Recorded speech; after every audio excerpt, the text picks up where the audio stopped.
दोस्तों, इस कहानी से आप अपने ध्यान को केंद्रित करना सीख जाओगे, मन को शांत करना सीख जाओगे। दोस्तों, यह कहानी भगवान गौतम बुद्ध की है। इस कहानी को ध्यान से पूरी सुनना। बुद्ध कहते हैं, आप तब तक उस मार्ग पर नहीं चल सकते जब तक आप खुद वह मार्ग नहीं बन जाते। लोग सवाल पूछते हैं, मेरा मन नहीं लग रहा, मैं क्या करूं?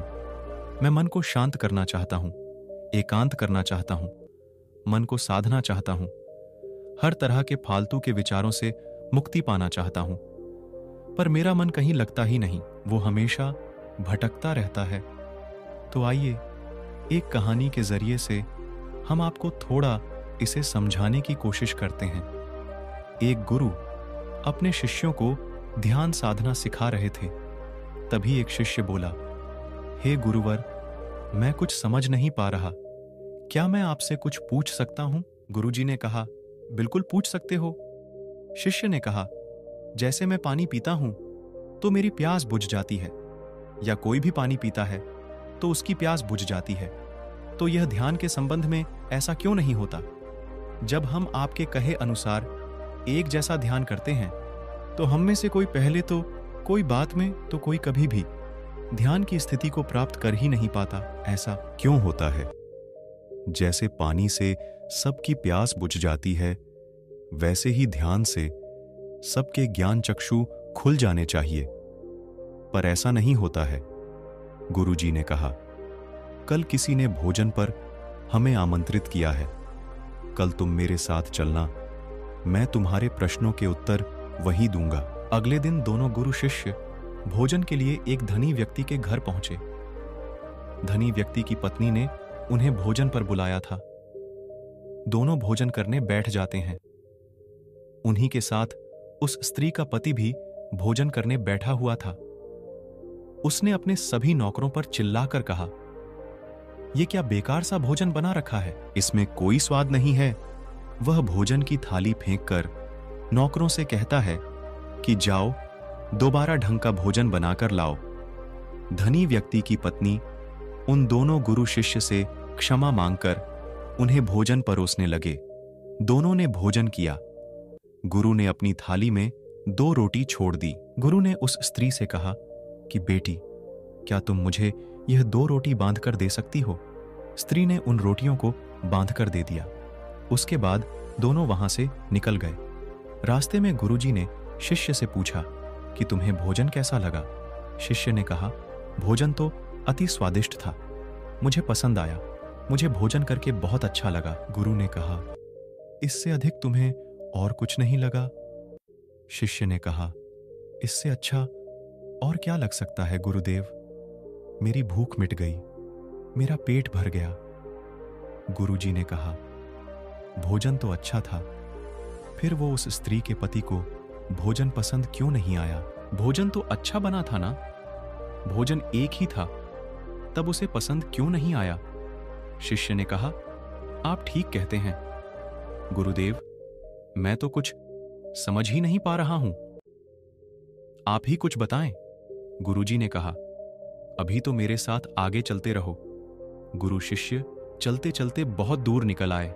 शिष्य ने गुरुजी से कहा, गुरुदेव, हम हमारे आश्रम के मार्ग पर तो नहीं हैं, फिर हम कहां जा रहे हैं? गुरु ने कहा, बस चलते रहो। बहुत दूर चलने के बाद एक फटेहाल व्यक्ति गुरुजी के सामने आ गया और उनके चरणों में गिर गया और बोला, हे परमात्मा, मेरी मदद करो, मैं 3 दिन से भूखा हूं, मैंने कुछ भी नहीं खाया है, आप कृपया कर मुझे कुछ खाने को दें। गुरुजी ने उस व्यक्ति को एक पेड़ के नीचे बिठाया और उन 2 रोटियों को निकाल कर दिया जो उस महिला ने उन्हें बांध के दी थी। रोटियों को देखते ही उस गरीब व्यक्ति की आंखों में चमक आ गया। उसने तुरंत उन 2 रोटियों को लेकर खा लिया। खाते समय उस व्यक्ति की आंखों से आंसू निकल रहे थे। वो रो रहा था और खाता जा रहा था और हाथ से इशारे कर रहा था, जैसे वो किसी अदृश्य शक्ति को कह रहा हो, तेरा धन्यवाद। इस रोटी के लिए खाने के बाद उसने गुरुजी को प्रणाम किया और धन्यवाद कहा। गुरुजी ने उस व्यक्ति से पूछा कि भोजन का स्वाद कैसा था? उसने कहा, स्वाद तो था ही नहीं, केवल जीवन था परमात्मा, और ईश्वर था, ये रोटियां नहीं थीं, यह तो साक्षात जीवन था। यह कहकर वह व्यक्ति वहां से चला गया। गुरु ने शिष्य से कहा, देखो, भोजन वही था, लेकिन एक व्यक्ति को उसमें स्वाद नहीं आता। तुम्हें उसमें स्वाद आया, तुम्हें भोजन पसंद आता है, लेकिन वही एक व्यक्ति को इस भोजन में स्वाद नहीं आता, बल्कि वह इसमें ईश्वर परमेश्वर और जीवन को देख लेता है। इसी से पता चलता है कि व्यक्ति और भोजन की तृप्ति में भी अंतर है। पहले व्यक्ति की इसमें कोई तृप्ति नहीं होती, तुम्हें थोड़ी तृप्ति होती है, और इस व्यक्ति को अनंत तृप्ति होती है। ऐसा ही ध्यान के संबंध में होता है। जिसको जितनी ज्यादा प्यास होती है, वो उतनी ही जल्दी मार्ग बना लेता है। उस शिष्य की जिज्ञासा का समाधान हो गया था। उसके प्रश्नों का उत्तर उसे मिल गया था, लेकिन प्रश्न का उत्तर अभी हमारे नहीं मिला। प्रश्न था, मन क्यों नहीं लगता दोस्तों? जो लग जाए वह मन नहीं है। मन का स्वभाव ही है भावना। जब हमारे पास कोई चीज अत्यधिक होती है, तब मन उससे भागने लगता है। जैसे उस धनी व्यक्ति का मन जिस भोजन से भाग रहा था, जो उसके लिए आम बात थी। लेकिन जब कोई चीज हमारे पास सीमित मात्रा में होती है और हमें मिल भी जाती है, तब हमारा मन उससे जुड़ा भी रहता है और हम उस चीज की थोड़ी बहुत अहमियत भी रखते हैं। जैसे उस शिष्य का मन जो उस भोजन से थोड़ा बहुत जुड़ा हुआ था, तो उसने उस भोजन के स्वाद को भी जाना। लेकिन जब हमें कोई चीज चाहिए होती है और वह हमारे पास नहीं होती, तो पहले हमारा मन उस चीज के लिए बहुत लालायित रहता है। वह हर हाल में उसे पा लेना चाहता है। लेकिन जब कोई चीज प्राणों से जुड़ी हो, जैसे कि वह 2 रोटी, और जब बात प्राणों पर आ जाए, तब मन गायब हो जाता है। तब आप स्वाद नहीं देखते, भोजन का प्रकार नहीं देखते हैं। तब आपको सिर्फ भोजन चाहिए होता है। तब आप एकाग्र हो जाते हैं भोजन के लिए। जो मिले उसी में आपको आनंद आ जाता है। स्वाद हो या ना, आपके प्राण अंदर तक उसे स्वीकार कर लेते हैं। और यह तब होता है जब मन नहीं होता। हम हमारे मन को लगाने की बहुत कोशिश करते हैं। कुछ पढ़ाई में लगाने की कोशिश करते हैं, तो कुछ अपने काम में लगाने की कोशिश करते हैं। लेकिन आपने देखा होगा कि मन कहीं नहीं लगता, और यह लग भी नहीं सकता, क्योंकि इसका का किसी चीज में लगना है ही नहीं, बल्कि इसका काम है आपको भगाना। इधर से उधर एक चीज आपको मिली तो दूसरी चीज पर ले जाना, दूसरी चीज आपको मिली तो तीसरी चीज पर ले जाना। मन संतुष्टि को नहीं जानता, वह केवल पाना जानता है, पाने के बाद भूल जाना जानता है। जो मिल गया उसे छोड़ देने की आदत होती है, जो छूट गया उसे फिर से पा लेने की आदत मन की होती है। अपनी जिंदगी के पिछले हिस्से को देखें और जानें कि क्या आपका मन कहीं लगा है, कहीं रुका है, जब वह केवल आपको अभी तक भगा रहा है। अब सवाल आता है कि अगर मन का काम भागना या फिर भगाना ही है, तो क्या जिंदगी भर हम भागते ही रहेंगे? क्या हम कहीं रुकेंगे नहीं? ध्यान से देखो तो जिंदगी ऐसी ही है।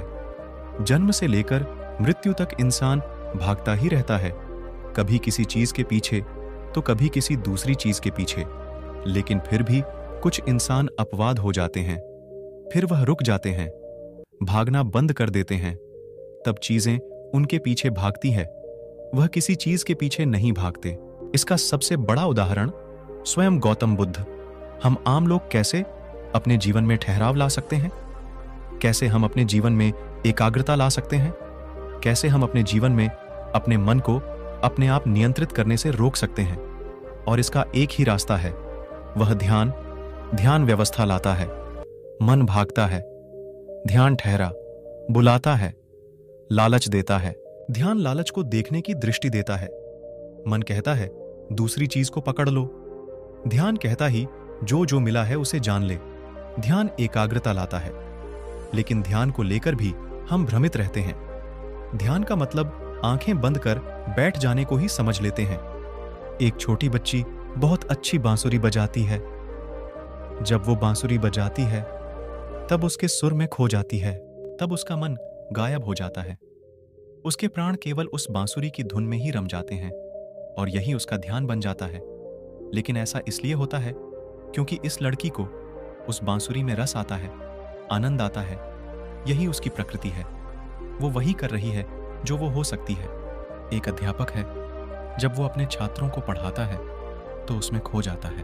वो अपने प्राणों से उस पढ़ाने का आनंद लेता है। उसमें रुचि है, उससे यही उसकी प्रकृति है। जब वो पढ़ा रहा होता है तब उसके मन में कोई हलचल नहीं होती। वह तब ना तो भूतकाल की बात सोचता है, ना भविष्यकाल की। वो केवल वर्तमान के क्षण में ही रहता है और यही उसका ध्यान है। जो व्यक्ति जो है, अगर वो वही होने लगे तो उसमें स्वतः से ही ध्यान घटित होने लगता, वो एकाग्र होने लगता है।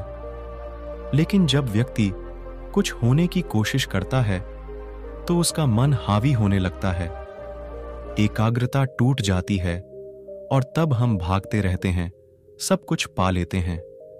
तब भी सोचते हैं कि कुछ रह गया है और ये अधूरापन कभी पूरा नहीं होता, क्योंकि जो आप हो सकते थे, जो आपकी प्रकृति थी, वो आप नहीं हुए, बाकी सब कुछ हो गए। ऐसे ही आप हमेशा अधूरे रह जाते हैं।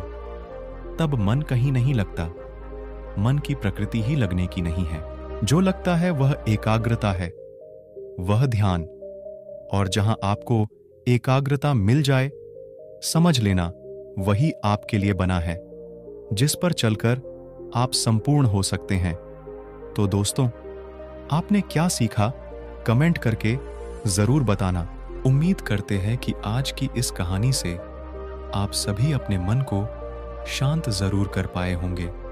और इसी तरह के और कहानी के लिए आप हमारे वीडियो को लाइक और चैनल को सब्सक्राइब जरूर करें। धन्यवाद।